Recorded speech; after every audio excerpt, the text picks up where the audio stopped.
The following is a sports presentation of Q100.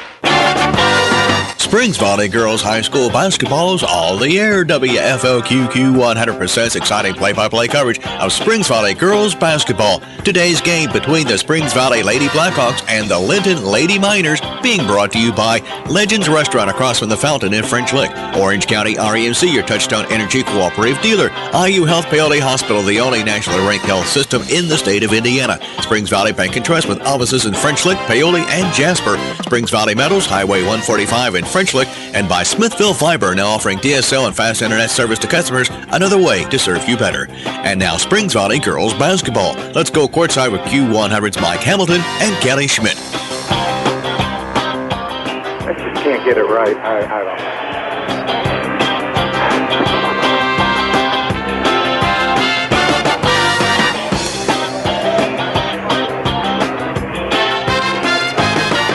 From the Hawks Nest on the SV campus in French Lick, Indiana, this is Springs Valley Girls Basketball, where this afternoon it is a matinee affair as the Lady Hawks welcome in the 10th-ranked team in Class 2A, the Linton Lady Miners. Hello again, everyone. Mike Hamilton being joined by Kevin Terrell this afternoon as Valley continues their run of playing outstanding teams. Lagodi, a strong team. Valley stuck with them there, and now the 10th-ranked team, Kevin, in Class 2A will be a load tonight for this Valley team that will be a little bit shorthanded. Linton on a major rebuilding project. They won just 2-21 a few years ago when Jared Remmel took over in his first year. They went up to 3-20, then 7-17, and this year they are off to a big-time start at 8-2. They've got some injuries today. We'll talk more about them during the broadcast, but this is another formidable opponent for Springs Valley. All right, we'll getting a late start because of the remote. We'll set lineups for you as we move along. Jewel McCormick getting set to jump it with Haley Rose, and we are underway with our contest as Valley controls the tip. Lady Hawks moving left to right. No Kyra Harrell today. She has conjunctivitis, and now we've got an illegal screen here on Valley's first possession, and they're going to get Leah Punturi for setting the illegal screen. Elizabeth Stemley gets to start for Kyra Harrell. She's joined by Leah Venturi, Jewel McCormick, Elena Nelson, and Stevie McNew in the Valley lineup. For Linton, Haley Rose, Hannah Frady, Mallory Fry, Aubrey Burgess, and Jenna Littlejohn. And with the basketball is Fry underneath the basket, put up the shot, couldn't get it to go, and then Valley could not hang on to the rebound. Both teams struggling a little bit. Long road trip for Linton. They lost the game on Tuesday night to a very poor Monrovia ball club, so the injuries have affected them. Valley's on a long losing streak as well. Got to figure out a way. Somebody's got to get well today. Missed three from long range. That was Jenna Littlejohn that attempted that. And Valley comes out of there with it. We're just underway as Punturi drives down the lane, kicks it left side to Elizabeth Stemley, who almost lost it, picks it up, clears it away now to Alana Nelson. Moves it around to Jewel. Now Stevie with the touch right side. Back to Punturi. Leah started to drive, backs it back out as Linton going man-to-man. Leah still on the dribble, trying to stay with her, is Aubrey Burgess. Now they work it down low, and that is McCormick with the air ball. Elizabeth tried to come up with a rebound, fell down, picked up by Linton, and then the pass up court tipped away by Stevie McNew and out of bounds. Jared Rimmel, one of great players in Shakamak school history. Shakamak school about 6 miles from Linton. Joined the Linton boys staff. Ended up taking the girls' job over. I knew Jared as a player. He was an outstanding long-distance shooter for Ernie Mesh at Shakamak. Eventually went to Olney Junior College for my friend Mike Burris, and he's doing a great job despite his poor lifetime record at Linton. Valley giving up too many second shots as Linton almost scored. They missed a three as well, but they keep getting the rebound, keep checking up shots, keep missing it, keep getting the offensive rebound. So how about 4 shots here on the initial possession here? Is the good news is Linton can't get one to drop. The bad news is Valley can't get a rebound. Spread offense for them, a little double screen on a screen away action. It's kind of a repeating pattern. Down the lane goes Littlejohn, put it up too hard. Rebound pulled out of there now by Stevie. Quickly into the front court. We have played 2 minutes, and neither team has been able to hit a shot. Leah out front, not much movement by this Valley offense. Off the Nelson screen, they tried to go in low to Jewell, and the pass tipped away and out of bounds. Having a tough time getting our flex offense started with the first entry. We're going to have to figure out a way to get that first pass made so we can get our movement started. This is the third meeting between these two schools. Valley's won the first two, including a thrilling triple overtime. Well, Jewell moved as the pass was headed to her, and taking it down the other way is Mallory Fry for the layup and the foul. Turnover on the inbounds. Valley didn't execute well. Slow to get the play started. Stevie got a little spooked with a 5-second count through a long pass out front, trying to get it to Jewell, but Jewell by the end had tried to cut to the bucket. Linton able to intercept it and go all the way in for the potential three-point play is Mallory Fry. Elizabeth Stimley, the foul. And trying to complete the three-point play was Fry, couldn't get it. Jewell rebounds it. So Linton finally on the board. Valley still looking for theirs. Up the right side comes Punturi, bobbled the ball, picks it up, hands off to Nelson, back over to Leah on the left wing. Leah drives to the left, pulls up for a 10-footer on the rim and off, and the rebound. Ooh, nice job by Elizabeth Stemley as a new face in there. Lexi Anderson checking in early, a 5'10 junior at 3 points per ball game. Got tied up by Elizabeth, but the arrow is pointing Linton's way. Valley hanging in there, played fairly good defense. They got to rebound the ball better. But Linton definitely missing a lot of their firepower with their sensational freshman out of the game. She scores 18 tonight, but she's not in there now, missing her third straight game. That is Vanessa Shafford, 18 points, 11 rebounds, 6 assists. And now it's Linton's turn to commit an illegal screen. That is their first foul. And never fails when you don't check to see who the foul is on. Well, we've got Jackson Land down there instead of Eric Carnes.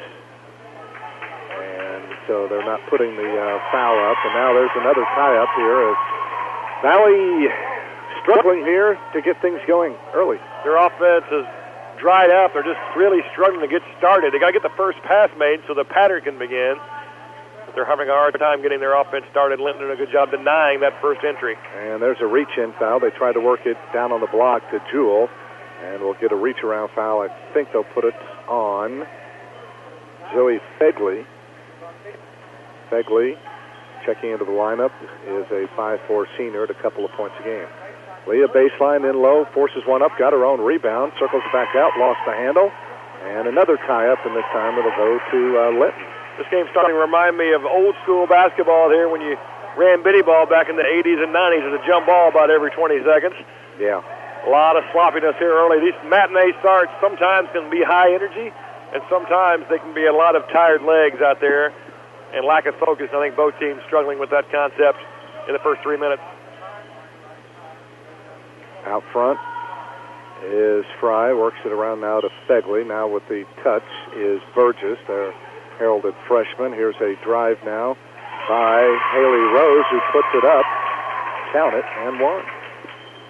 No, I don't think it went in. It did go in. I'm still trying to figure out, when you get off to a late start and can't get on the normal times, it really throws your rhythm off. Valley is way off as well. And somebody neat on the bench here needs to figure out the fouls. They're not putting up the who the foul was on the scoreboard, so I'm a little lost on that. So help me out, somebody. We'll try to catch up there. The first free throw was no good by Haley Rose, who's normally a pretty good free throw shooter, and that time she found nothing. But the bottom of the net. Now Linton's going to come with full court diamond pressure. This is something I'm concerned about. Valley's got to be able to handle the ball today without Harrow in there. And there's a travel on Elizabeth in the backcourt. So Rose misses the first free throw, hits the second. She's averaging 11 points per contest again as a freshman. And it seems like these rookies have just come out of nowhere here and made an immediate impact. We're near the halfway point of the opening quarter. Valley still looking for their first points. Here is Rose driving into the lane, scoops it up, hit it. And this looking like it's going to be a very, very long day for this Springs Valley team. They have not answered the bell here to start at all. Stevie runs the floor, pulls up, kicks it baseline to Abby Kendall, who's checked into the ball game now. Abby, a 5'7" junior at less than a point a game. Now in low to Jewell. Drives in the lane, scoops it up, got it, and one. Nice move as Jewell, with her back to the basket, went to her right into the paint and hits the short jumper, and she'll have a chance here to complete a three-point play as the Lady Hawks are on the board. That foul's on Lexi Anderson trying to move her feet. They attacked Jewell off the dribble a couple possessions ago. That time Jewell returns the favor and gets the foul on Anderson. That's her first. And the free throw bouncing around would not go. Abby Kendall able to run down the rebound. Hands off to Nelson. Throws it out of the wing now to Punturi. Off to Stevie for a 15-footer. No good. Rebound Jewell. She got fouled twice and still managed to put it up and in. What a job there by Jewell. And she got hit on the arm not once but twice and still managed to get it. And then back on the other way, a wing jump shot by Haley Rose is good. Her fifth point of the ball game, and it's 7-4 now on the Sullivan Financial Consulting of Raymond James scoreboard.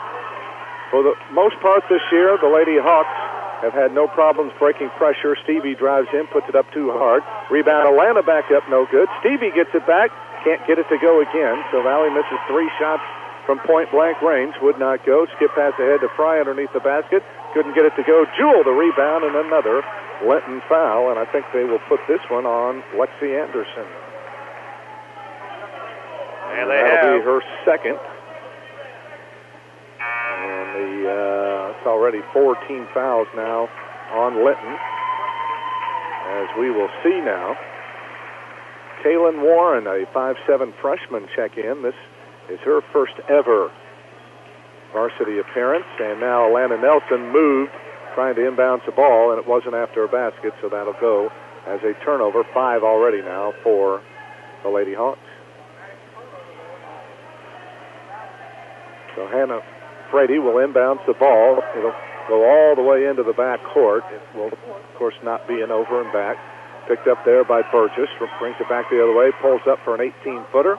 Off the back of the rim, and the rebound battle for.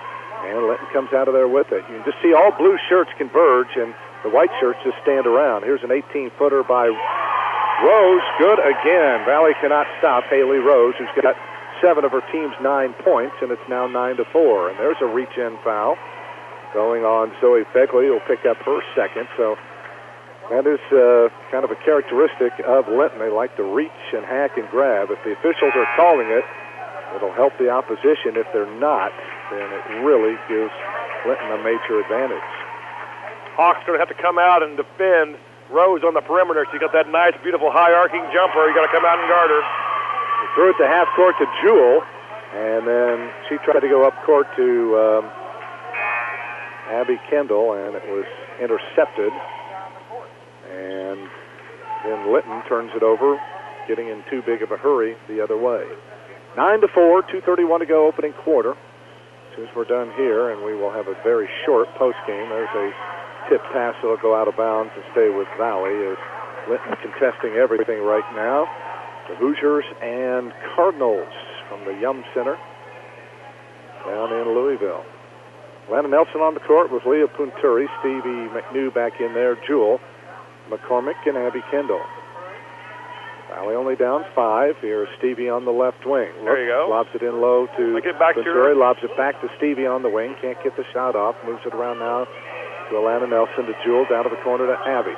Works it in low to Stevie, posting up, puts it up off the glass and in. I think Stevie's got an advantage being guarded by a smaller defender. They put her in the low post with a nice flex cut, and she delivers off the glass. Rose kicks it back off now to Littlejohn down the lane. Had her shot blocked, but it went right back to her, and she takes it in for the uncontested layup. They're beating us off the dribble. They're beating us from the perimeter right now. The foot speed of Linton, tough for Valley to contain defensively. 11-6. Leah all the way into the front court, hands off to Kendall. Baseline. Nice move. To Punturi and low to Jewell, who missed it, got her own rebound, put it back up, and drew the foul. Jewell able to go to both shoulders. She went to the left shoulder move earlier. That time she turned to her right shoulder. Linton doesn't know how to play her. Drop step to the middle, missed the shot, but was the first in the air. Got a rebound and showing 2 trips to the line. Jewell's got to learn to start making these free throws, though. That's been a major detriment for us so far. And that one skips off the rim, so she's 0 for 2. Haley Rose, the foul is her first, and the team's 6th now.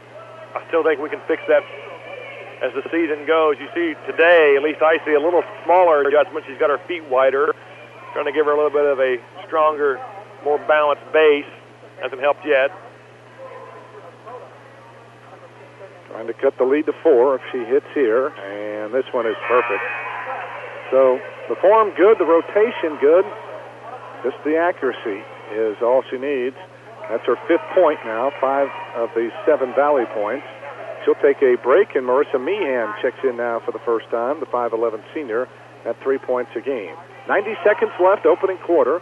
Linton by 4, the 10th ranked team in Class 2A. They skip it in on the high post to Rose, who leans in, puts up the little runner, it spins out, and Marissa able to grab the rebound.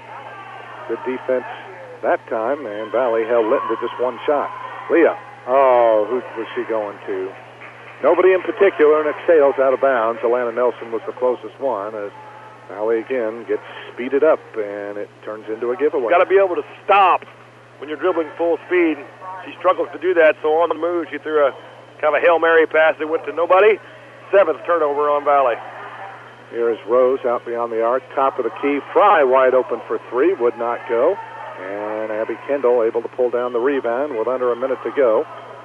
So, with all things said and done, no Kyra Harrell here. The fact Valley only down 4 points to good things here. Here's Alana, baseline left, tries to drive it on Fry, throws it out top now to Punturi. Here's Leah driving, trying to shake free from Littlejohn. Goes on the left side to Alana. Alana on the hold, 28 seconds to go.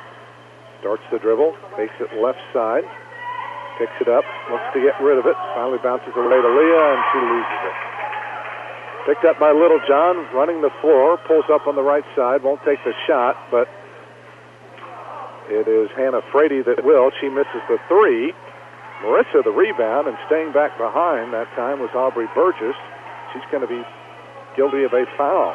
And we'll take the free opportunity for points. Marissa will go to the line with a one-on-one opportunity. Yeah, it's a 17th foul now on Linton. So Valley's in the bonus the rest of the half, as Marissa will go to the free throw line now to shoot a 1 in bonus. 9 seconds to go here in the opening quarter. Marissa lefty fires it up and got the bounce.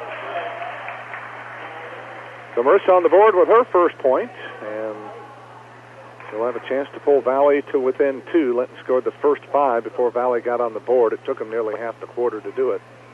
But they've answered since then. That one would not go. Rebound to Littlejohn.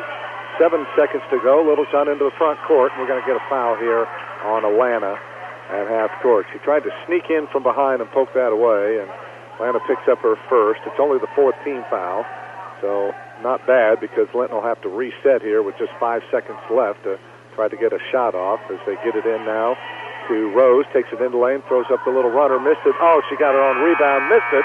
Thank goodness. And Valley will trail by just 3 after 1. 11-8. Linton with the lead over the Lady Hawks on the Sullivan Financial Consulting of Raymond James scoreboard. Back with the second quarter in a moment. This is Springs Valley Girls Basketball.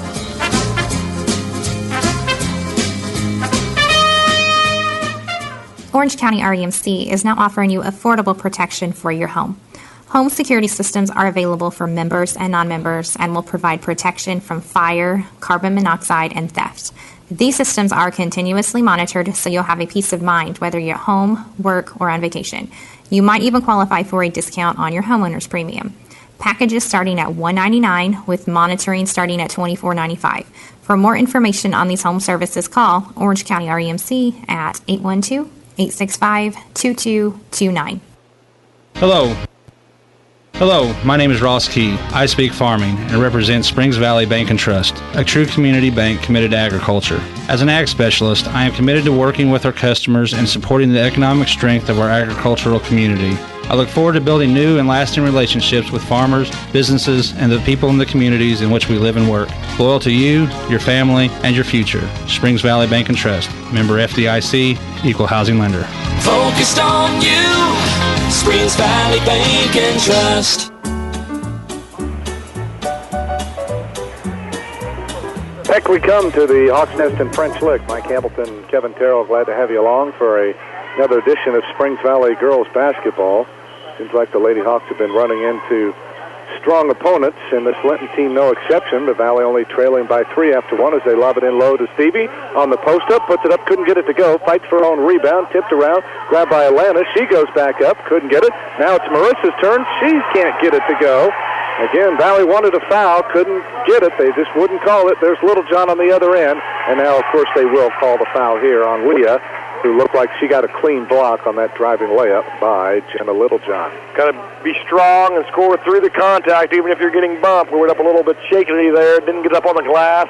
That's one Stevie especially should have finished hers. Had a good angle, didn't use the glass. And Littlejohn at the free throw line has the first one bounce around the rim a couple times and drop out. Elizabeth Stemley, Jewel McCormick back in now for the Lady Hawks. Alana Nelson, Marissa Meehan out. Valley only down 3, first half minute of the quarter. And there's an air ball by Littlejohn. So must be a wind tunnel in here or something. Could be. You never know. A lot of hot air blowing up here by the radio booth. We know that. All right. Full court pressure, and Valley just lost it. And that's the story of the game right now. That's the 9th turnover on Valley through 1 quarter and 29 seconds. We're well on our way to a 25 or 30 turnover night, and that's not going to get it done. Right. That pressure bothering Valley. Ball comes into Littlejohn, works it around, knocked away by Stevie McNew. Now here is Fry, top of the key to Littlejohn. Sends it over to Ezra Davis for a three-pointer. She averages 3. She just got her average with 1 shot. Well, figure that one. We didn't bump the cutter at all. There's another turnover on the press. Yeah, Valley can't get it up across the press here. Marty Niehaus may need a timeout that here. Wasn't even particularly strong pressure. We just inaccurate with our ability to pass it. But we're down by 8. There's a travel on Fry. Missed the shot. Ball knocked free and grabbed by Abby Kendall, who gets it off now to Leah Punturi. And now they're going to call Leah for a traveling violation. Well, if they're going to let Linton bump and grind the whole day, then Valley doesn't really have much of a chance. And, again, a lot of teams try to get away with those things. They really bend the rules a lot. And the officials, more than not, will let them get away, as there is Hannah Frady hitting her first basket, and suddenly it's a 16-8 lead as Linton has scored the first 5 points of this contest here in the second quarter. Just not taking care of the ball. Like I mentioned, 11 turnovers already now on Springs Valley. Right now it's like a hockey game when the puck is stuck on our end of the ice. We can't seem to get it off this end. So we continue to turn it over against their press, which has been effective either after made baskets or sometimes after a miss. They've picked us up. We're in the one-on-one. We got to be stronger with the ball, attack their pressure, and make them foul you. They will do that. We know that when you attack Linton's pressure, they tend to reach a little bit. They don't have a lot of defensive patience. They'll reach in, go for some bad gambles. You can get 3 points that way, but right now we're just not strong enough, tough enough with the basketball, and it's hurting us. That's why we're down a game-high 8. Valley with their starters back in there now, as, again, Linton continuing to apply full-court pressure. It comes into Leah, bounces back to Atlanta.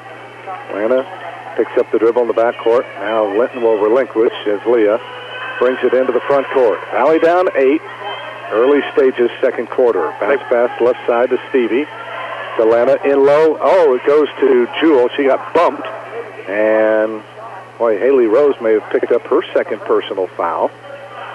And that is the case. So that's a good sign here, as Linton getting into a little bit of foul trouble as their heralded freshman has 2.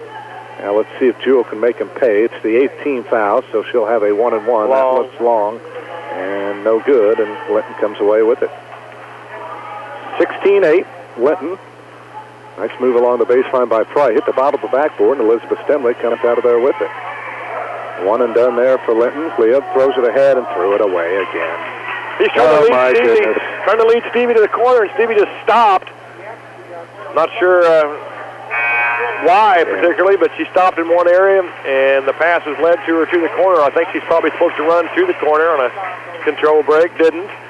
And it's yet another Valley turnover, their 12th.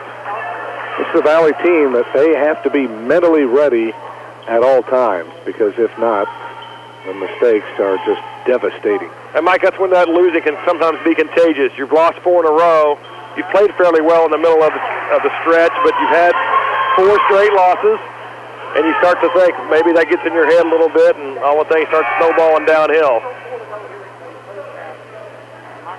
Traveling violation called on Linton. I don't think Jared Remmel liked the call, but again, Alana Nelson contributing to that. She's Valley's best defender, and she can give you fits. She did with Tiana Graber on Tuesday for Lagodi.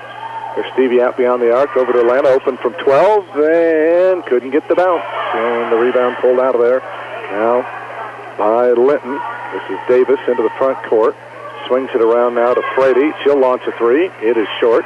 And another rebound for Jewell. 5:38 to go in the quarter. Valley still looking for their first points of the second quarter. Stevie left wing up top now to Leah. Remember, no Kyra Harrell. She's suffering from pink eye. Actually, Stevie McNew has an ear infection, but she's out there trying to gut things out. Over to Leah. Looks. Now lobs it in low to Lana. Lost it, got it back. Takes a dribble. I think she double dribbled. Now, she hits the layup. Now, are they going to count it? Yes, they are. Ooh, I think Alana got away with a double dribble because as the pass came to her, she batted it to the floor and then picked it up and kind of ducked under the opponent with a dribble. And not only that, I thought the foul occurred before she put the shot up, and they're going to go ahead and count that anyway. So we'll take the break there. I didn't catch the foul again. I guess nobody else did either here, so we'll line those up at halftime here and get that all straightened out. But Atlanta with her first basket, Valley's first points of the second quarter, and Atlanta's free throw around no good. Rebound pulled out of there by Haley Rose. 16-10, Valley is 6 points to Haley. Rose all the way down the lane, puts it up no good, and we've got a foul on that drive. And they may have put it on Maya Miller, who's into the ball game for the first time. Nope, they're going to get Jewell on this. That'll be her first. That's the 6th team foul now on Valley. But at any rate, Maya Miller, 5'6" freshman, in the lineup. As again, Valley a little short-handed here. Here's a wide-open 3 look that is off target, and then Valley lost it out of bounds. Just 2 people fighting for the ball. Neither one of them went up with 2 hands strong right there, so 2 kids hit it with 1 hand each. Neither controlled it, and it went out of bounds. That was Burgess that missed the 3, and Stemley and McCormick were both over there, and I guess they didn't realize they were on the same team. So another second chance opportunity for Linton as it comes into Rose, right back into Fry, and the shot blocked away. Shakira Harford's in the game for the first time. Here's a pass ahead to a breaking Elizabeth Stemley, who takes it in, and she's too far underneath the basket. Hits the bottom of the rim. So we see that a lot. Kids get a bad angle on breakaway, something you got to work on. There's a lob down low, taken away by Shakira Harford, and she loses it out of bounds, or actually she was standing out of bounds, I think. So Shakira, the 5'10" freshman. So again, Marty Niehaus said she would go pretty deep on her bench despite the level of competition, as roaring down the lane was Rose, and we're going to have a foul out on the floor, which will put Linton into the bonus, and they're going to stick Maya Miller with the personal foul. That'll be her first. If there's ever any such thing as a good foul, that was it, because that was a breakaway layup. Bad inbound defense by Springs Valley, and they had Rose on a straight line, right-hand drive all the way to the front of the rim, but the whistle takes that away from her, and she'll have to earn points from the foul line. 7 first-quarter points, hasn't scored here in this period. As this free one up, it's off the back of the rim, and the rebound knocked free, loose on the floor, and coming out of there with it is Littlejohn. Right side to Fry. Turns, tip pass, somebody get it. Nope, it's Linton. And taken away nicely by Alana Nelson. Good job there. And now it'll be Maya Miller that'll bring it into the front court here. Sends it right side to Abby Kendall. Abby, top of the key now to Stevie. Backs it out on the dribble, drives it on Littlejohn, and Jenna bumped her on the drive to the basket. Now there you go. That's what you got to do against pressure. You got to put the ball on the floor and attack it. Get lower than the defender. Put your front shoulder ahead of theirs and try to get to the rim. Stevie did that. Put her head down and show her a trip to the line for 2 as we're in the double bonus. Valley's struggling, but just down 6. If they can make some free throws, we're still in it. And the first one's short by Stevie. So, again, real Achilles heel for this Valley team. They're foul shooting. They're now just 2 of 8 from the line. Rose out. As the second one by Stevie, this time it is good. So she's got her third point. And you got to feel pretty good. You're not playing very well, and yet you're only down 5 to an 8-2 team. So both these teams definitely not delivering their A game, at least to this point. Yeah, you can tell Linton's a little off as well. Here is Burgess, drives around Atlanta, takes it right to the goal and scores. Good set piece right there by Jared Rebel. Used to run that for him. I used to run that play too, a little cross screen, and then you run that up through the elevator. Worked again. Linton up by 7. Here's Stevie, works it around now to Miller on the catch. Top of the key now to Nelson, moves it around now to Harper. Shakira down to the corner to Kendall. Abby looking in low, throws it out intended for Miller, and it's knocked away by Mallory Fry and out of bounds. A little alteration out of the flex cut out there. When they get Shakira out on the wing, they screen her back in so she can play the low post. Had a chance to throw it to her there, didn't. Fortunate not to turn it over. Valley only down 7, 3:26 to go here in the first half as they have 3 seldom used subs in there right now, and Harford, Miller, and Kendall, but they're holding their own out there. Stevie in the corner. He's got it, lobs it in low to Shakira, backs her way in, puts up the shot, no good. Good try, and here comes Linton out of there with it. Quickly into the front court, ahead of a pack, is a wide open Zoe Fegley, who lays it up and in, and now Linton starting to get a little separation. They've increased their lead to 9 now with 3 minutes to go in the half. Here is Miller out front. Being hawked by Fegley, and she's called for a traveling violation. Too much defensive pressure out there. This is where the Hawks, I think sometimes they fall victim to their own system. I think with as much ball pressure as they're putting on them, we're short guards. I think you either want to go 2 guard front and relieve some of that or come up and ball screen from the top. We don't do those things, either one of them. And it hurts right there. The 3. Stevie runs down the rebound. 2:48 to go here in the half. As Stevie down the lane, throws up the runner, left it short. And the rebound pulled out of there by Linton, and we'll get a foul here on Valley. I think it's on McNew, reaching him around, and it is. And Stevie's got her second, so we'll head to the other end. That's the 8th team foul. So it will send Hannah Frady to the free throw line to shoot a 1 and bonus. Or make that Lexi Anderson to shoot the 1 and bonus. Going to be alive on a miss here. It's a 1-and-1 opportunity. You can't fall victim to falling asleep here and giving up a rebound. On a missed free throw, you got to be alert, got to be alive.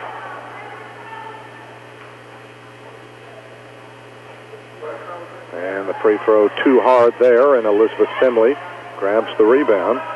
Linton not doing well either. They are now 1 of 7 at the stripe. So both teams leaving points at the stripe. Valley down 9, 2.5 to go. They get the double team trap, and that's going to lead to a turnover. Maybe. Well, break there for the Hawks as Stevie drew the double team trap and just kind of lobbed a lazy pass. I'm amazed, Mike, at how high we are against this pressure. We are just getting stood up. We're becoming salt shakers, like I always say. Put the ball above our head, and we're just shaking the salt out of it. You got to get low under the defense and be strong with it. Again, they try the double team trap. It's got to leave somebody open. In low it goes to Stemley, dribbles back out, clears it away to Leah Punturi, who's back in there. Leah in the backcourt being harassed. Gets it off now to Stevie. They had Shakira down low. Now they get it into her. She loses it, gets it back, puts it up from the baseline, missed it. Rebound Elizabeth, too far underneath the basket. Hits the bottom of the rim. Valley staying back, trying to harass Linton, but the Lady Miners come out of there with it. Under 2 minutes to go here in the quarter. As they swing it around to Littlejohn, drives it down the lane, throws up a wild shot, no good. Ball tipped around. Linton's got it again. Now to Fry.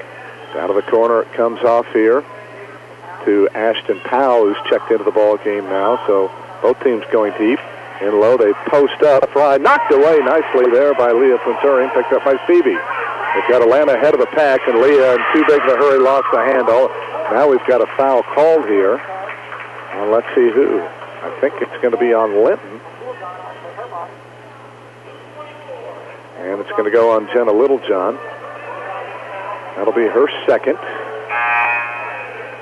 That was in my view, a highly questionable call. But I'll give Valley two free throws, and we could definitely use the 3 got a big point. break on that. Let's see if Leah can cash in at the line. First one, nope, short. My, oh my, there's nothing you can do when nobody's guarding you at the stripe, and just got to find a way to put them in. Concentration level, alertness level, focus has not been a strong suit today, to say the least, for the Lady Hawks, and it's showing up all over the place. No more so than at the line, although she is able to knock that one down. We're only down 8. It feels like we were down 20 or 25 the way the game's going, but we're only down 8. We're actually in it.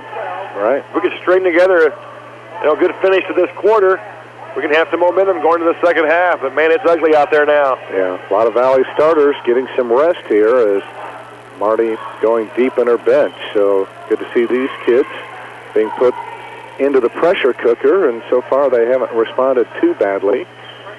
But again, they're facing a very solid basketball team here. Under a minute to go as Linton running their sets here. They isolate Fry, who takes it down the lane, throws it up, no good. Rebound picked up by Maya Miller. Outlet to Stevie. Stevie quickly into the front court. Blows by Powell, lost it, got it back, puts it up from the baseline, and got acted on the arm. Good job by Stevie there. She knows she's going to go to her right. She's very right-handed, straight-line drive. But if you got to get a full head of steam, she has the speed and quickness to get an angle on you, and she did that there. Very aggressive. Stevie will go to the line twice.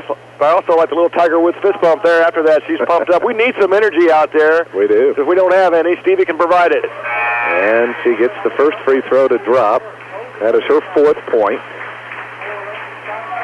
In a half where you only have 13 points at this point, Stevie is the one player we know who's explosive enough offensively to shoot you back in the game. We need McBuckets to get some high energy and get going. Got that one as well. That's 5, and Valley trails by just 6. 40 seconds to go. They've only given up 20 points in the half as Rose blows down the lane. Missed the shot. Rebound to Shakira. So Lady Hawks getting the job done here. Just go score, Stevie. Just go score. There goes Stevie, forces one in, missed it, and they're going to call Stevie for the offensive foul. Yeah, I think that's a good call. They were waiting on her. Stevie needs a Euro step so she can step around the defense there or something. As it is, she's just a bull in the China shop, and she just steamrolled the Linton defender, and I think that's her 3rd. It is, yeah. Marty Niehaus thought she traveled first. Well, she would have taken that. She did. All right, so Linton can play for the final shot of the half. Again, Valley within 6, so, boy, if they can get a stop here, that would be a big boost for the team. This is going to be 4 low for Haley Rose to try to take Shakira off the dribble. Got to man up and do the defender. 6, drives it in the lane, pulls up for a 10-footer, missed the shot, rebound to Atlanta, and that'll do it for the first half of play. So, again, all things said and done, against an 8-2 Linton team, you're shorthanded with Kyra Harrell under the weather, and to only be trailing by 6 certainly has to be a lift. It's not the ideal situation, but nevertheless, I think at this point, under these circumstances, Marty Niehaus will take it. When you have more turnovers and you have points and you're still in the game, you at least got to count your blessings, go to halftime, try to get better. All right, we've reached halftime. And on the Sullivan Financial Consulting of Raymond James scoreboard at the break, it is Linton 20, Springs Valley 14. We'll start our halftime activities when we come back. You're listening to Springs Valley Girls Basketball. When it comes to shopping local, most of us think of small, friendly mom-and-pop shops with their quality products and commitment to their community. You may not think of Smithville as a local company, but it is. An Indiana company built by Hoosiers for Hoosiers. Nationally recognized for outstanding fiber internet, TV, voice, and security, as well as incredible customer service provided by your fellow Hoosiers. Go local. Visit switchtosmithville.com for the fastest internet and more. You'll be in good hands. A message from Spring Valley Meadows and French Lick. As we age, recuperating from an illness or surgery may take more time than it used to. It's important for you to follow your doctor's discharge orders and include physical, occupational, and speech therapies when needed.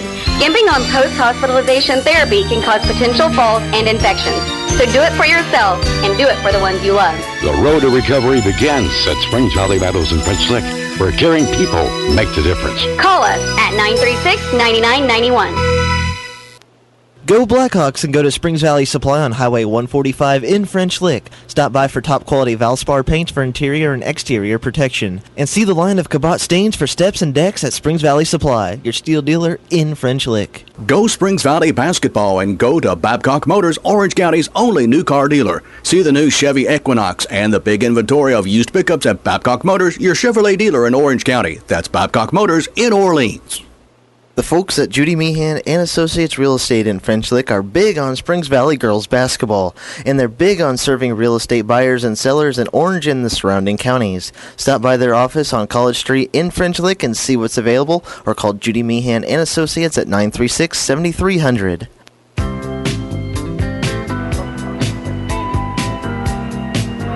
Before we start our halftime activities from the Hawks Nest, let's pause 10 seconds for station identification. You're listening to Springs Valley Girls Basketball. Blackhawk and IU basketball, a winning shot every time. Hear them here on WFLQ, French Lick, Indiana. Mike Hamilton along with Kevin Tell back at Springs Valley High School. We're at halftime. Valley only trailing the 10th-ranked team in 2A by 6 at 20-14. They've done a nice job defensively here. Although Haley Rose has been the big gun for Linton. She has 7. Off the bench, Ezra Davis, who only averages 3 a game, hit a three-pointer. So in one shot, she's at her average. That kind of hurt the Lady Hawks a bit. Hannah Frady, Mallory Fry, Aubrey Burgess, Jenna Littlejohn, and Zoe Fegley all have 1 basket apiece for 2 points. Ashton Powell and Lexi Anderson also got into the game for Linton, but did not score. 2 fouls each for now on Rose, Littlejohn, Fegley, and Anderson. We're missing 1. We'll try to catch that up here before the halftime is out. For Springs Valley, leading the way, co-leading scorers, Stephen McNew and Jewel McCormick. They have 5 each. Jewel 2 baskets, 1 of 4 at the line. Stevie a basket, 3 of 4 at the stripe. Atlanta Nelson had a field goal for 2, missed her free throw on the and 1. And Leah Punturi and Marissa Meehan each have 1 point on free throws. Neither team shooting the ball well at the stripe. Kevin will go over that here in a little bit on the team statistics. Elizabeth Stenley starting, and Abby Kendall, Maya Miller, Kaylin Warren, and Shakira Harford all playing off the bench for the Lady Hawks did not tally. One big problem, though, as Stephen McNew in foul trouble. She picked up her 3rd foul late in that second quarter. 11-8 Linton after 1. They outscore Valley 9-6 in the second quarter. And on the Sullivan Financial board, they lead Valley at the break 20-14. We'll take a quick break, and since we did not have an opportunity to run our Springs Valley pregame report with Marty Niehaus, we'll do that coming out of the break. Then we'll rejoin you later on in halftime. Again, 20-14 Linton over Valley. We'll return in a moment. This is Springs Valley Girls Basketball.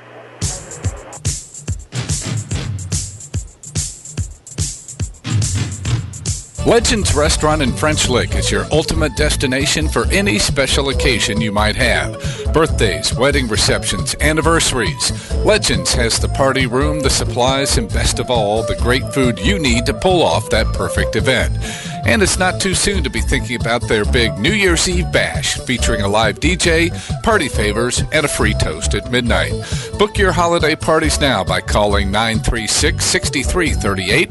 That's 936-6338. Legends Restaurant across from the fountain in downtown French Lick. Start your own tradition.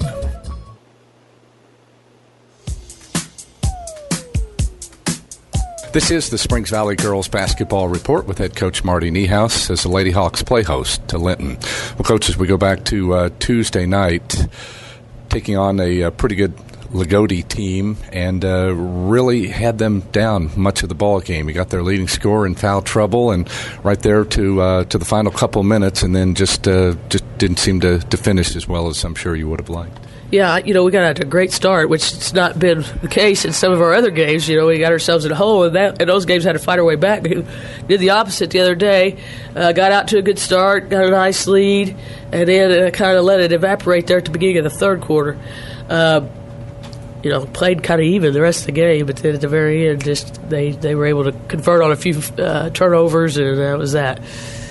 Well, as I talked about with the Graber girl, you held her in check, frustrated her much of the game, but then they had two other players to their benefit really step up for them. They did, and I thought those kids hit some really tough shots. I mean, they made some nice adjustments to where, we were taking away some things, so they started penetrating the middle, pulling up, shooting, over Jewel, which is not really that easy of a thing to do, but they had a nice soft touch and hit those and, shot an outstanding percentage.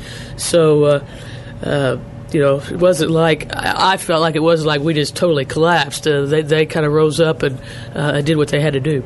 I thought for the first half this team probably played as good a defense as they have all season. Did they make a lot of adjustments at halftime that we really didn't kind of adapt to very well? I'm not sure. I didn't really notice that too much. I thought it was just really us not coming out at the beginning of the second half with the same energy that we had to start the game, and they raised their intensity, and that turned the tide. Do you feel like the kids, again, can take something out of a game like this, playing a good team and taking them almost down to the wire? Yeah, in the close games, you learn from those. Obviously, it would be nice. We've had quite a few close games and we're not winning. It'd be nice to get one of them, But we're definitely making progress, and I think that. As we get a little bit more in tune with what we're trying to do and with each other, it'll begin to show. All right. Have a few days off. That probably helps as far as getting another extra day or two of practice, and probably going to need it against a Linton team that comes in that's having an outstanding year so far. Yeah, they're tough. They're deep. They really run the floor, apply a lot of pressure. So we're going to be tested. Our bench is a little thinner than it is even on a normal day. So I think we're going to have to try a few things and maybe throw some young kids out there and let them play a little bit. We've got one starter out with the pink eye, and Stevie's going to go ahead and play, but I think she has an ear infection. It's not at her peak performance. So we're going to need to go to the bench, and that's one area where we're kind of thin. So. Just let the young kids play. I tell you, I've been pleased with the JV. They've made great strides. They started out really, out of sync and not looking so great, but they seem to be really getting better every game. So we'll just throw them into the fire a little bit and see how it goes. And it's a situation, if you can come out strong and try to stay with them as long as you can, just developing more confidence as the game goes along. Right. I think that, big key things, handling the pressure, and we've really worked on that. Of course, we really worked on that with Kyra in there. So, but that'll be key, and I thought, Du Bois pressure we handled fairly well. Lagodi pressure we handled fairly well.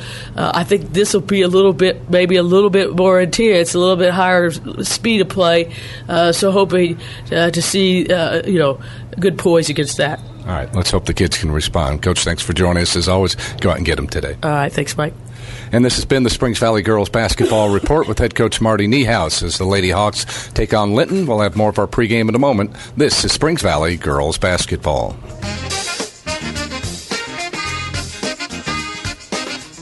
The folks at Judy Meehan and Associates Real Estate in French Lick are big on Springs Valley girls basketball, and they're big on serving real estate buyers and sellers in Orange and the surrounding counties. Stop by their office on College Street in French Lick and see what's available, or call Judy Meehan and Associates at 936-7300.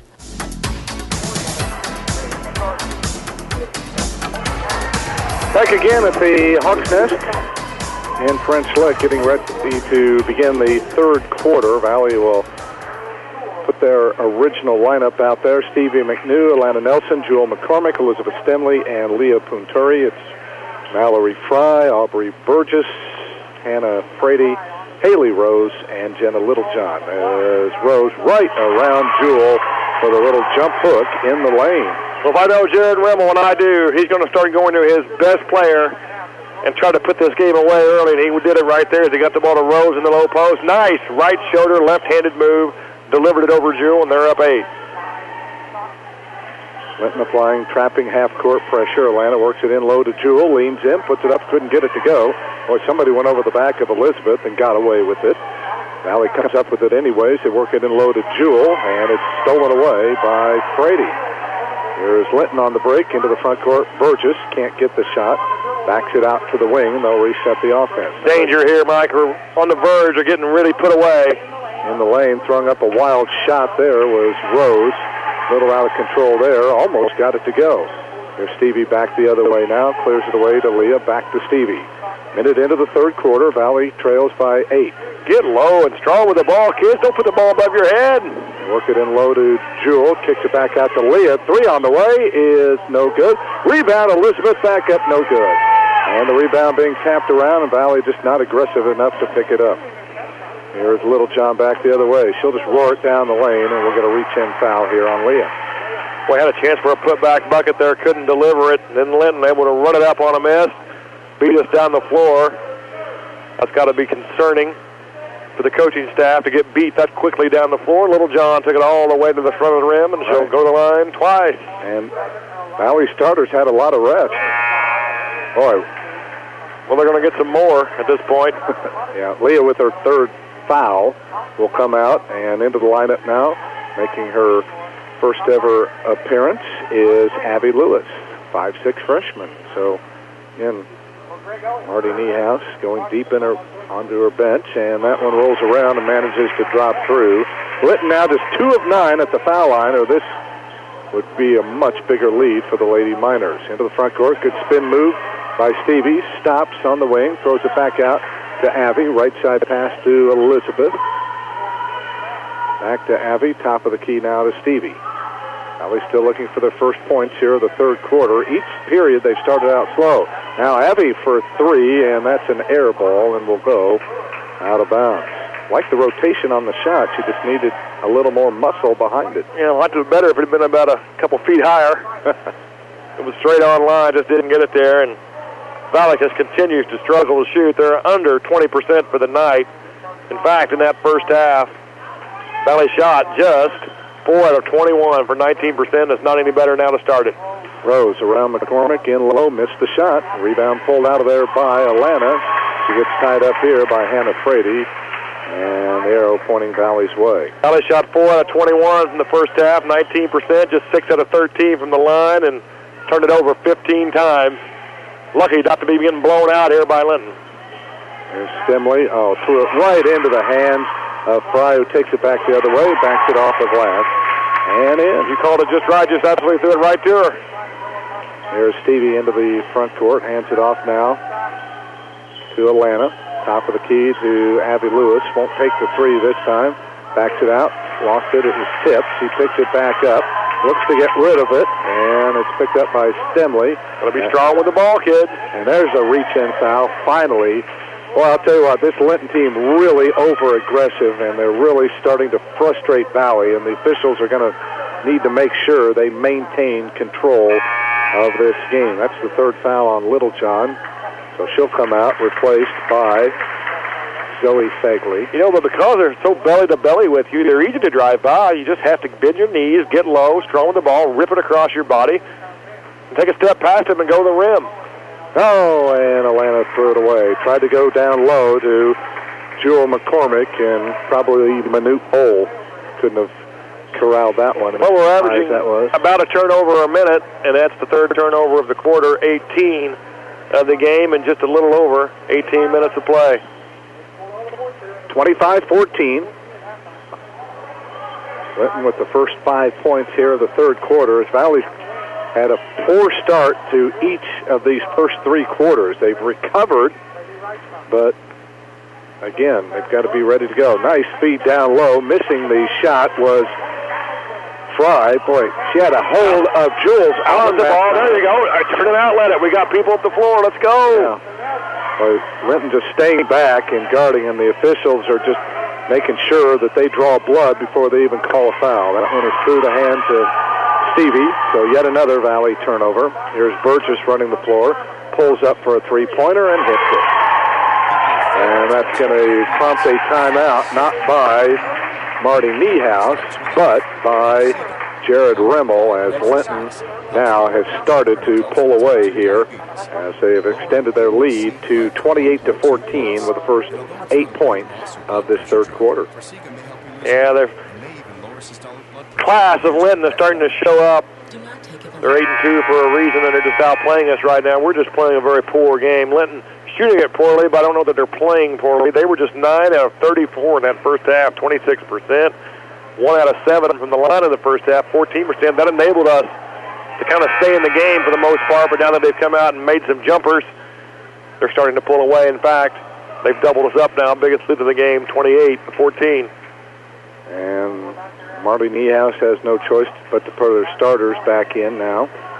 Although, good to see some of these younger kids here get some playing time, but Valley loses it again against the full court pressure. It's been a problem. There's a travel, by Burgess. She put on her track shoes and did a little pitter-patter before she put it on the floor. Split her feet to take off, didn't catch it low. It's a fundamental mistake by the Miners. We haven't made nearly as many of those as we have. We just can't catch the ball. We're struggling passing it, struggling catching it. It's just not been good today. Leah gets it off to Atlanta. Right side to Elizabeth. 10-footer on the way. Off target. Rebound to Atlanta. Hands off to Jewel. Puts it off the glass and in. Good job by Jewel to square her shoulders and use the glass. Nice kiss off the window. And Jewel has it within 12. Took Valley over 3.5 minutes, though, to get their first basket of the third quarter. It's 28-16 on the Sullivan board. Here is Burgess. Drives around Atlanta all the way down the lane and just lost the handle. Oh! They're going to keep it with Linton. I thought Burgess just simply lost it out of bounds. But it's a shame that we're not playing with the same level of skill and the same intensity as we played against Lagodi the other night. That was a very well-played game, I thought, by both teams. If we matched that effort today, we'd be ahead, I think. Comes in the road, and they're going to call a foul here on Jewel. And again, Linton is doing that all over the place, making contact, and they're not calling that, but Jewel just makes a little incidental contact, and they get her on the foul, and that's going to be her third.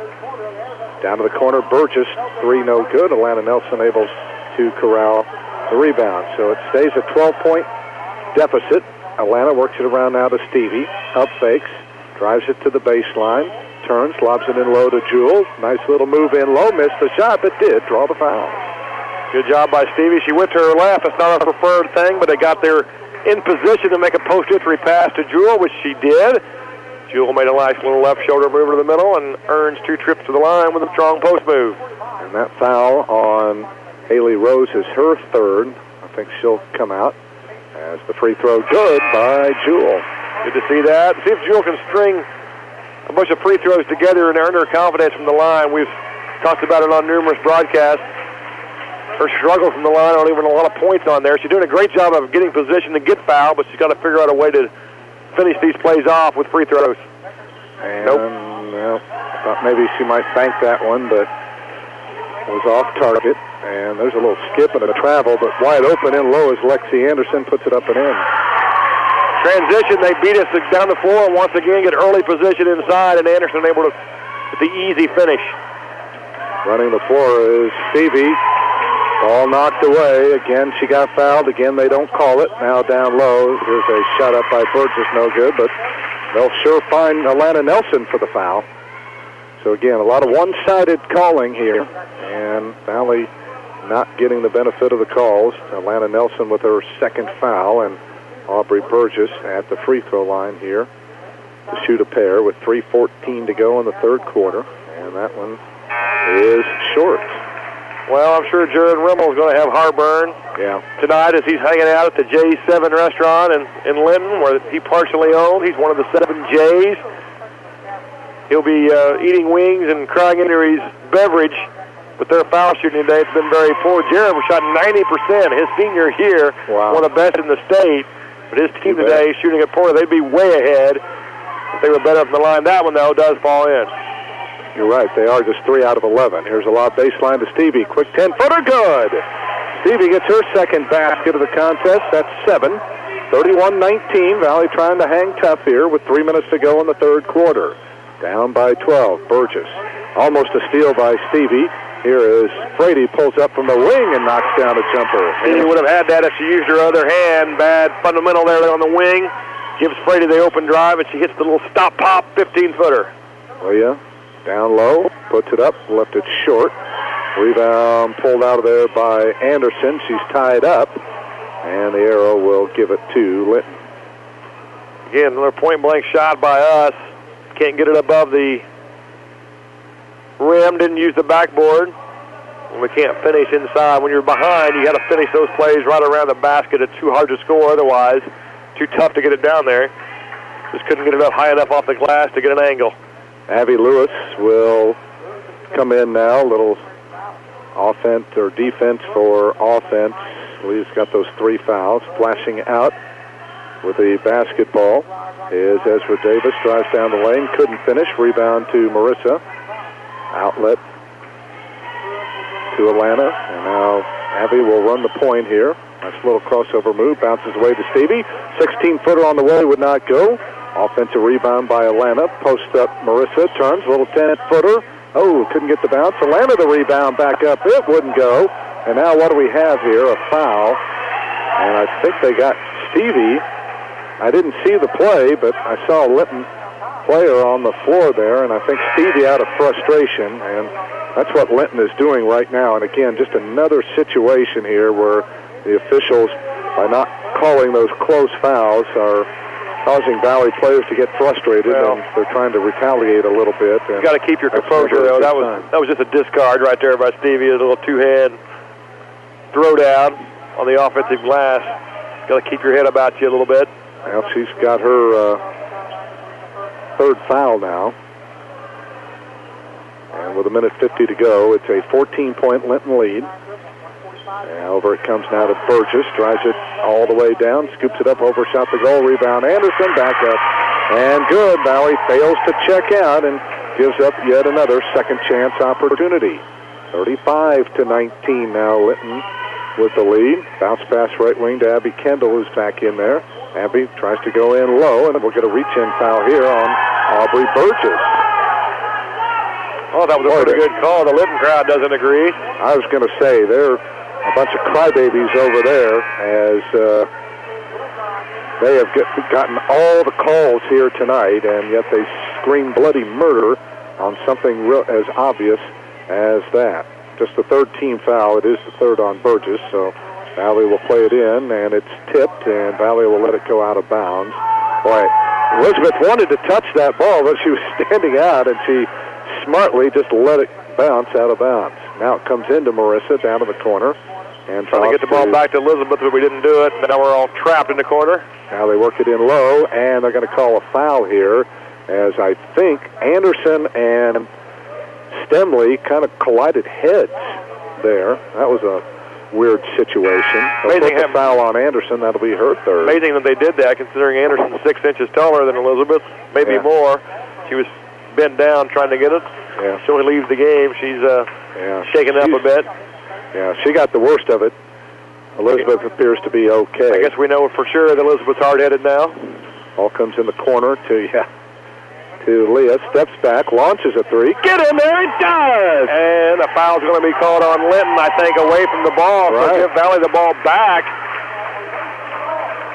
So they should count the three-pointer here by Leah. That would be her fourth point, and they do. And then they put the foul on Mallory Fry, her first. So a rare double possession situation here for the Lady Hawks. They cut the lead to 13, and now they've got it as it comes into Marissa. Quick shot, missed it, and a rebound here to Atlanta.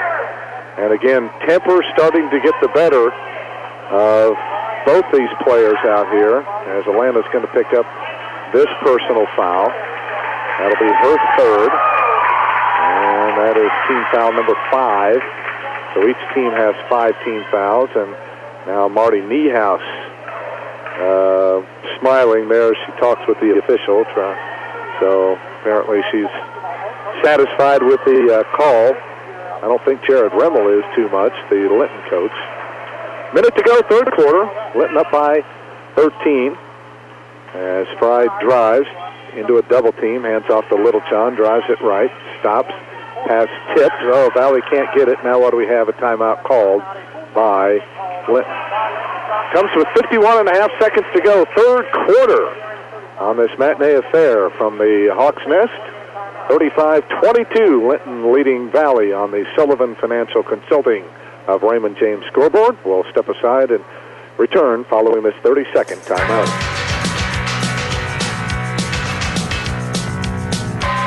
We're loyal to your family, your business, your future.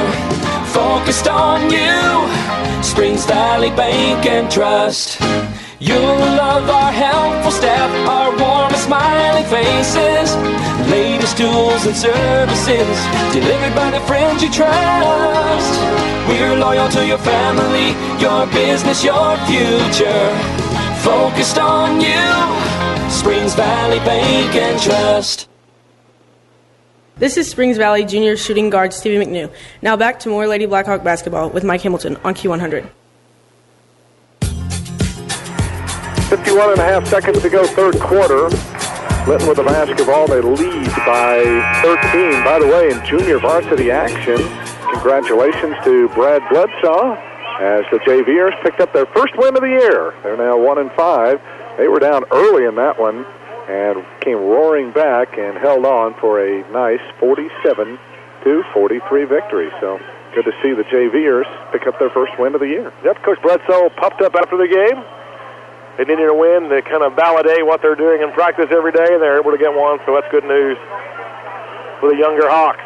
Linton spreading the floor with a half minute to go. They look to play for the final shot. Valley staying back more or less in the zone. They've extended their defense a little, but they'll allow Fry to just dribble inside the center jump circle down to 20 seconds. Now Valley comes out, puts a little more pressure. Here is Fegley, works it back over now to Fry, being hawked out there by Stemley. Picks up the dribble. Now they go on the high post to Rose. Drives in on Marissa and scores. They got it right where they wanted to get it. Their best player in the middle of the floor, isolated on the slower Meehan. Good coaching by Jared Rimmel. 2 seconds, 1 second, and Valley won't get a shot off before the end of the third quarter. 37-22, Linton leads Valley after 3 on the Sullivan Financial Consulting of Raymond James scoreboard. Back with the fourth quarter in a moment. This is Springs Valley girls basketball. Orange County REMC is now offering you affordable protection for your home. Home security systems are available for members and non-members and will provide protection from fire, carbon monoxide, and theft. These systems are continuously monitored, so you'll have a peace of mind whether you're at home, work, or on vacation. You might even qualify for a discount on your homeowner's premium. Packages starting at $199 with monitoring starting at $24.95. For more information on these home services, call Orange County REMC at 812-865-2229. Go Blackhawks and go to Springs Valley Supply on Highway 145 in French Lick. Stop by for top quality Valspar paints for interior and exterior protection. And see the line of Cabot stains for steps and decks at Springs Valley Supply, your steel dealer in French Lick. Go Springs Valley basketball and go to Babcock Motors, Orange County's only new car dealer. See the new Chevy Equinox and the big inventory of used pickups at Babcock Motors, your Chevrolet dealer in Orange County. That's Babcock Motors in Orleans.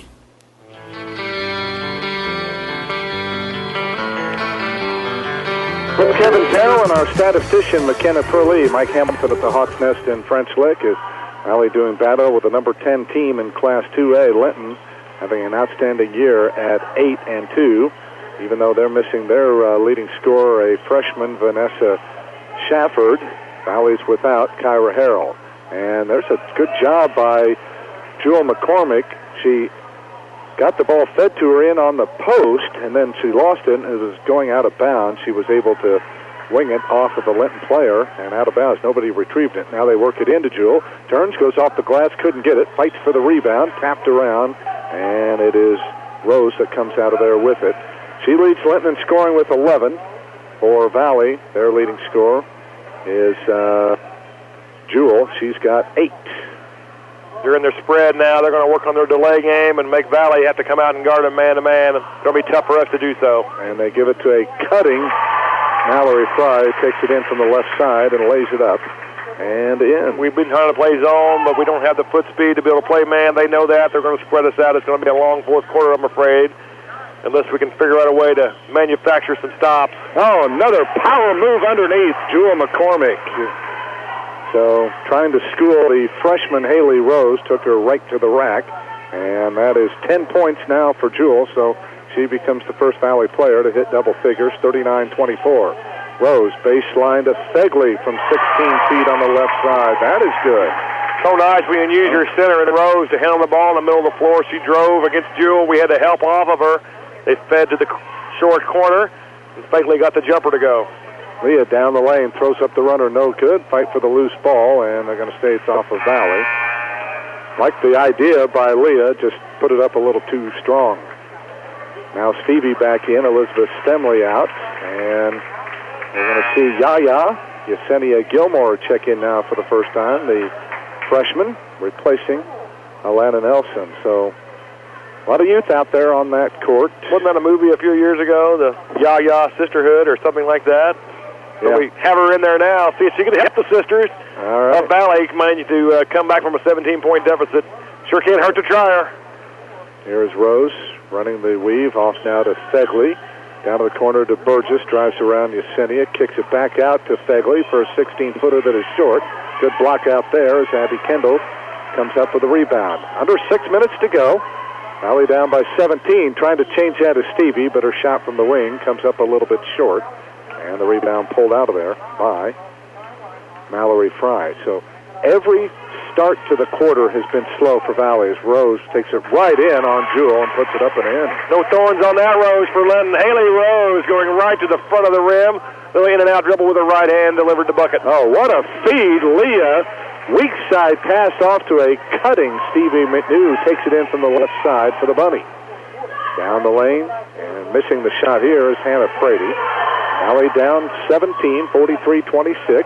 Leah runs the floor, kicks it off on the wing to Stevie, down to the corner to Lee again. Trying to post up Jewel. Get out of the corner. She'll launch it from 10, overshot it. Brady pushed out. Gilmore got away with it. Now the pass ahead to Burgess cutting in for an easy layup. She's got 8. Nice catch by Burgess. We had bad floor balance there on that jumper. Had nobody back with everybody jammed over in the left corner. Right. Linton takes advantage like a good team does and then run out with a 19-point lead. In low. Nice pick and roll in low, and Leah missed it. Got her own rebound and was fouled on the rebound. So no free throws here. It'll be the 6th team foul now on Linton. Boy, we had a flurry where it just seemed like we had like 10 fouls in the span of about 2 minutes. Now we've gone a while. This foul will go on Fegley. That's her 3rd, so Valley will play it in.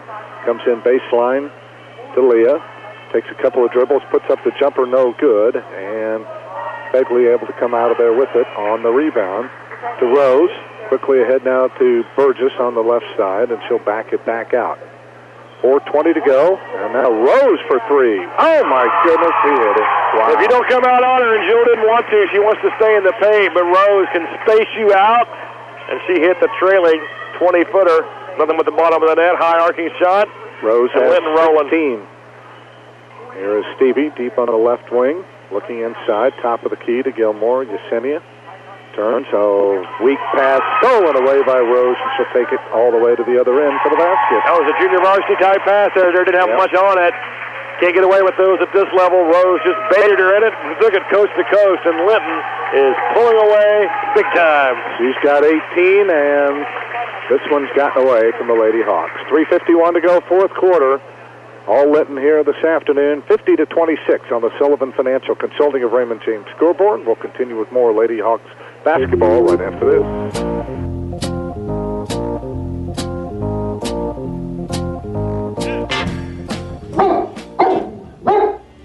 You've got a great watchdog.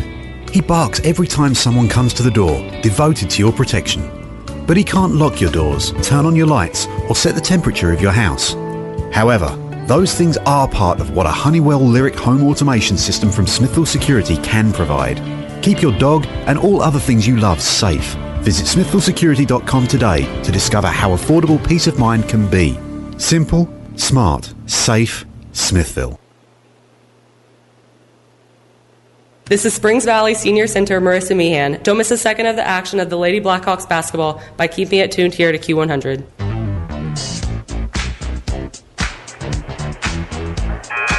Valley trails by 24 now with 3:51 remaining as Marty Niehaus forced to call the timeout there. All right, here we go. And now finally Linton has relinquished their full court pressure. Leah out on the floor with Alana Stevie, Abby Kendall, and Jewel McCormick. Stevie will launch a three-pointer and get it. Hey, there we go. McBucket's lighting it up here and into the game. We need to get her scoring. She needs to start scoring 15, 20 a game, I think, for us to be successful later in the year. She's got 12 as Haley Rose on the baseline just drove right around Jewel, who had to foul her from behind to save the layup. That is the fourth foul now on Jewel. And Haley Rose has had a day here. But she's only 1 of 3 at the line. And now make it 1 of 4. As Linton now just 3 of 12 from the stripe. Be no free drinks at the J7 tonight. Owner Jared Rimmel's going to be in a bad mood. No discounts tonight with those bad free shooting. And she missed that one as well. So it stays 50-29. With the basketball is Punturi. Baseline to Stevie. 18-footer on the way. This one's off the back of the rim. Rebound, Jewel. Back up. Oh, she got hammered. Got her own rebound. Gets fouled again, and this time they finally will call it. I like the aggression. Single-double action on offense. Made it simple and easy. Stevie got her footwork in good position. Missed the jumper, though, but Jewel crashing hard for the rebound. Earns 2 trips to the line. A lot of local games going on. I'll read them quickly. B&L beat Addicts today, 47-18. Our friends at Orleans lost again. Trinity Lutheran, the victor over the Lady Dogs, 55-43. Southridge beat Borden, 31-18.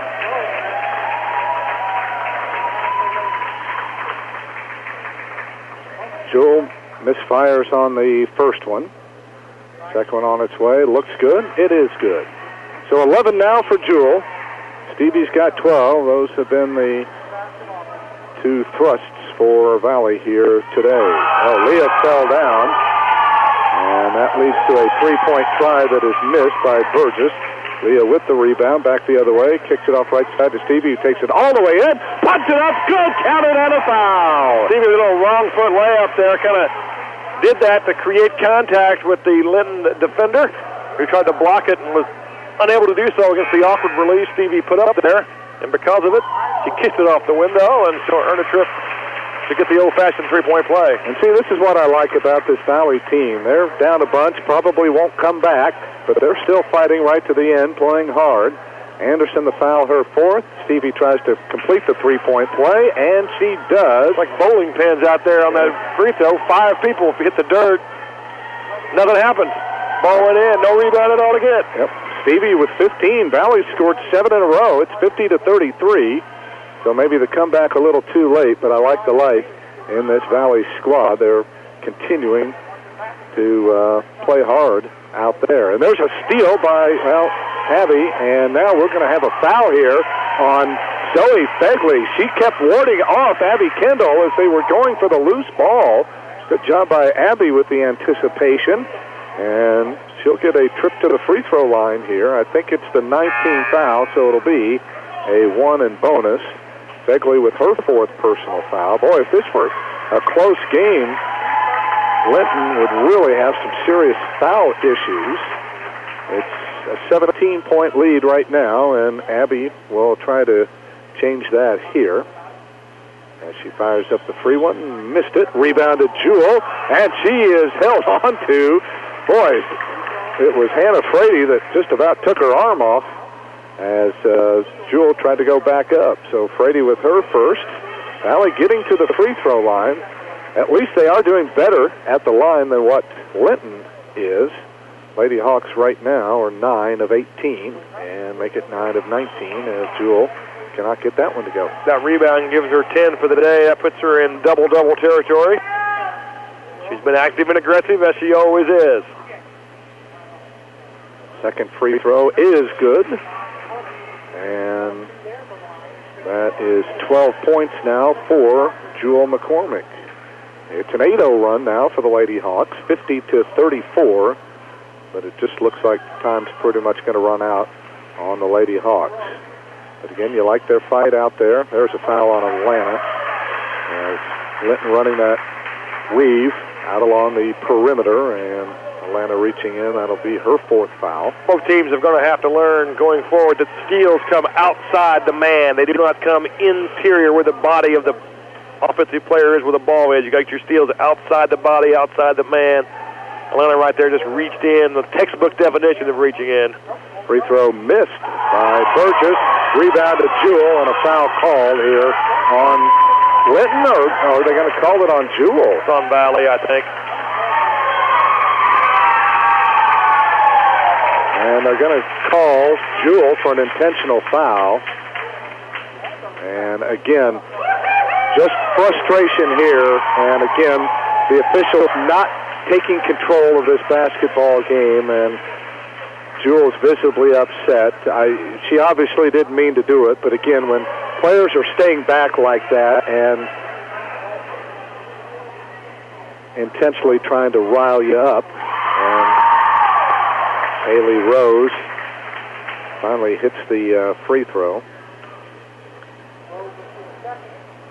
That's also her fifth. And she got that one to go as well. So it's 52-34. It's also the, Jewel's out. I think that was also her fifth foul. Yeah, it was. That's her fifth. So Linton not only gets 2 points, but they get the ball back here with 2:14 to go. There's a long three by Rose. Gets another one. Well, again, you would think here that with a lead like it is, that Linton would have the common decency to clear their bench. There's a shot good by Leah Plinturi. Count it and put her on the line. What a shot by Leah, running to her right, anticipating the contact, threw it up, banked it off the window and in, and she'll have a chance at a three-point play. Good strong move by Leah, using the glass right there. And she knocks down the free throw. That's 7 now for Leah. 55-37 with 1:55 to go. I don't think there's a whole lot of love lost between these two teams out there, but again, you have to have officials that can take control and make sure those little things like those elbows and things don't happen.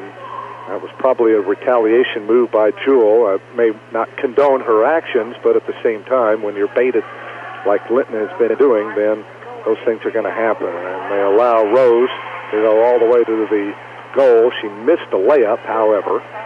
1:25 to go. Valley down 55-37. Leah roars it down the lane underneath to Atlanta, puts it up, had it blocked, got knocked, grabbed by Atlanta, puts it back up, couldn't get it to go, but she will shoot two. Mike, going forward, this game taking forever to finish up. Mallory Fry, the foul, is her second. And Atlanta to the free throw line now. Mike, going forward, what do you think about the possibilities of trying to play Meehan and McCormick together? That's something that Coach Nias has not really done. He's played one or the other just about all the time as Nelson makes that first free throw. But I think that's something they're going to have to look at, because it's a possibility. Even though I know it does make you slower, it gives you an identity as Nelson makes the second one of having two real big 6-footers in there. I think he can play zone that way. I think he can play a slightly different style. Right.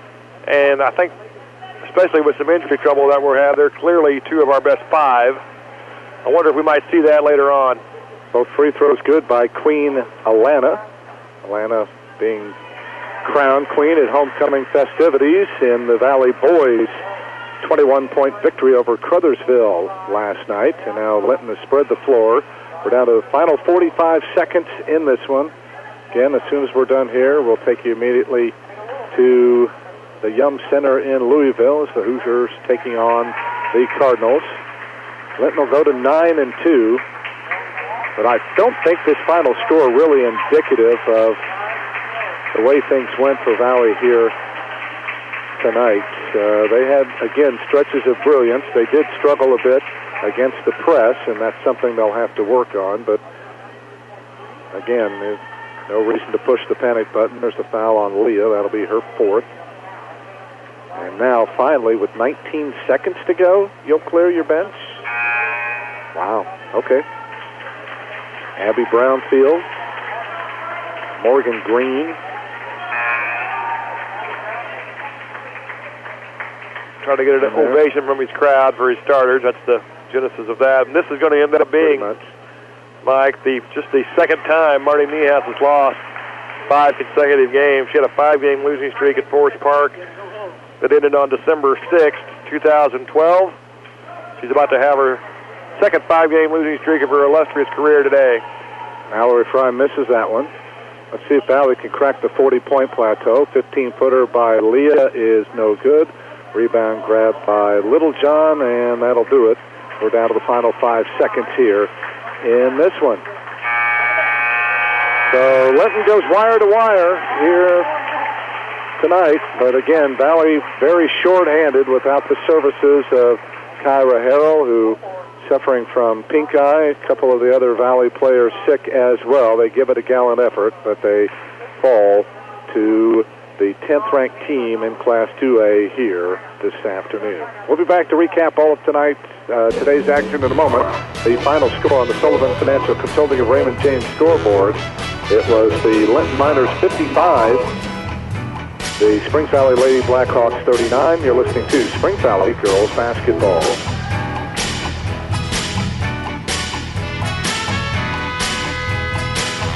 Caring people make the difference at Springs Valley Meadows in French Lick. You can feel it the minute you walk into Springs Valley Meadows. We're the experts in long-term care, not just doing a job, but following a calling.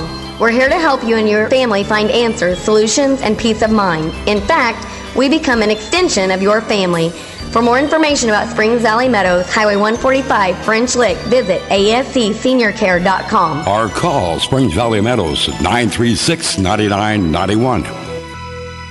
Tired of having to drive all over the place just to find a restaurant that offers quality food at affordable prices that's also kid-friendly?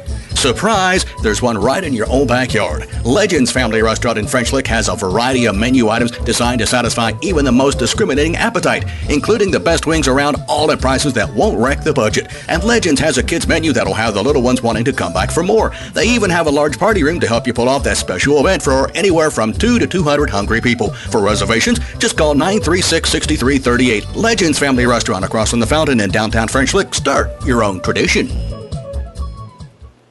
Go Blackhawks and go to Springs Valley Supply on Highway 145 in French Lick. Stop by for top quality Valspar paints for interior and exterior protection. And see the line of Cabot stains for steps and decks at Springs Valley Supply, your steel dealer in French Lick. Go Springs Valley Basketball and go to Babcock Motors, Orange County's only new car dealer. See the new Chevy Equinox and the big inventory of used pickups at Babcock Motors, your Chevrolet dealer in Orange County. That's Babcock Motors in Orleans. The folks at Judy Meehan and Associates Real Estate in French Lick are big on Springs Valley girls basketball, and they're big on serving real estate buyers and sellers in Orange and the surrounding counties. Stop by their office on College Street in French Lick and see what's available, or call Judy Meehan and Associates at 936-7300. Orange County REMC is now offering you affordable protection for your home. Home security systems are available for members and non-members and will provide protection from fire, carbon monoxide, and theft. These systems are continuously monitored, so you'll have a peace of mind whether you're at home, work, or on vacation. You might even qualify for a discount on your homeowner's premium. Packages starting at $199 with monitoring starting at $24.95. For more information on these home services, call Orange County REMC at 812-865-2229. Hello, my name is Ross Key. I speak farming and represent Springs Valley Bank and Trust, a true community bank committed to agriculture. As an ag specialist, I am committed to working with our customers and supporting the economic strength of our agricultural community. I look forward to building new and lasting relationships with farmers, businesses, and the people in the communities in which we live and work. Loyal to you, your family, and your future. Springs Valley Bank and Trust. Member FDIC, Equal Housing Lender. Focused on you, Springs Valley Bank and Trust.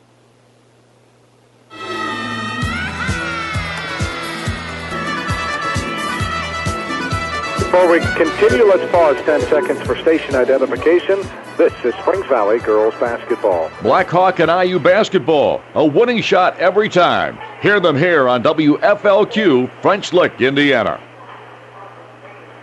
Back again at Springs Valley High School as we're moments away from taking you to IU basketball. Lady Blackhawks fall today 55-39, the final count, to the Linton Lady Miners, who were ranked 10th in Class 2A. They're now 9-2 on the year as they have won 2 straight, 7-2 away from home. In fact, they just finished up a 6-game road trip here with this game here today. They were led by Haley Rose, who had 23, Aubrey Burgess 8, 6 out of Mallory Fry, 4 each from Hannah Frady, Zoe Fegley, and Lexi Anderson, 3 each from Jenna Littlejohn and Ezra Davis, and Ashton Powell, Morgan Green, and Abby Brownfield played but did not score. For Valley, they're now 3-6 on the year, having lost their last 5. They now stand 2-4 at home.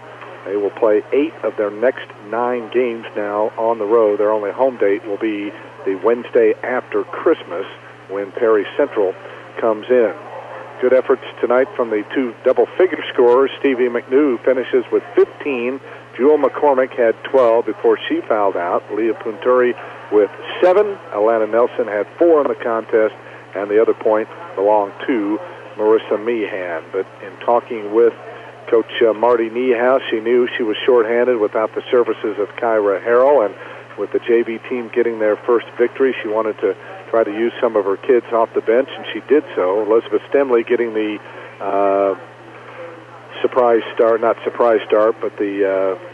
emergency start, I guess, with Kyra being out. She did not score, but Abby Lewis getting her first ever varsity playing time. Abby Kendall, a regular, also did not score. Maya Miller made her first ever varsity appearance. Yesenia Gilmore playing as well.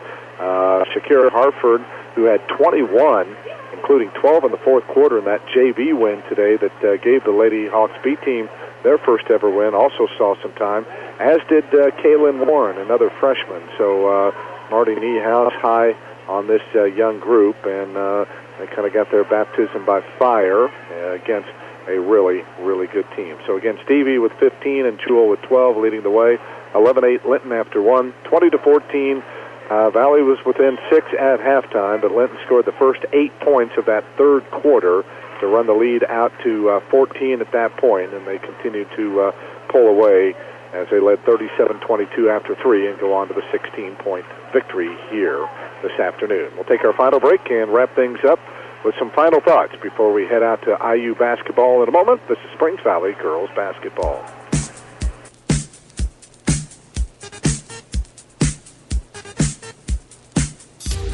You need gadgets. For that one-stop shopping destination for routers, flash drives, cables, smartphones, TVs, and more, search no longer.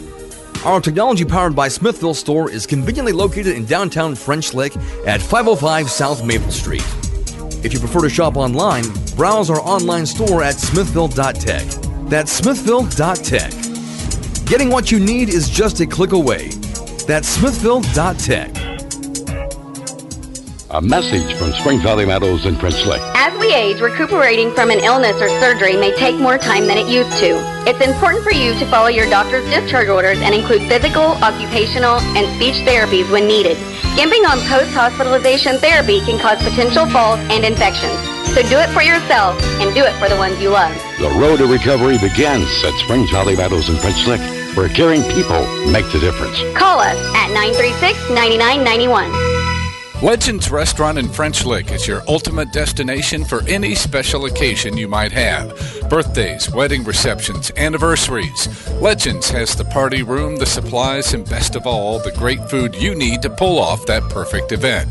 And it's not too soon to be thinking about their big New Year's Eve bash featuring a live DJ, party favors, and a free toast at midnight. Book your holiday parties now by calling 936-6338. That's 936-6338. Legends Restaurant across from the fountain in downtown French Lick. Start your own tradition. Go Blackhawks and go to Springs Valley Supply on Highway 145 in French Lick. Stop by for top quality Valspar paints for interior and exterior protection. And see the line of Cabot stains for steps and decks at Springs Valley Supply, your steel dealer in French Lick. Go Springs Valley Basketball and go to Babcock Motors, Orange County's only new car dealer. See the new Chevy Equinox and the big inventory of used pickups at Babcock Motors, your Chevrolet dealer in Orange County. That's Babcock Motors in Orleans. The folks at Judy Meehan and Associates Real Estate in French Lick are big on Springs Valley girls basketball, and they're big on serving real estate buyers and sellers in Orange and the surrounding counties. Stop by their office on College Street in French Lick and see what's available, or call Judy Meehan and Associates at 936-7300.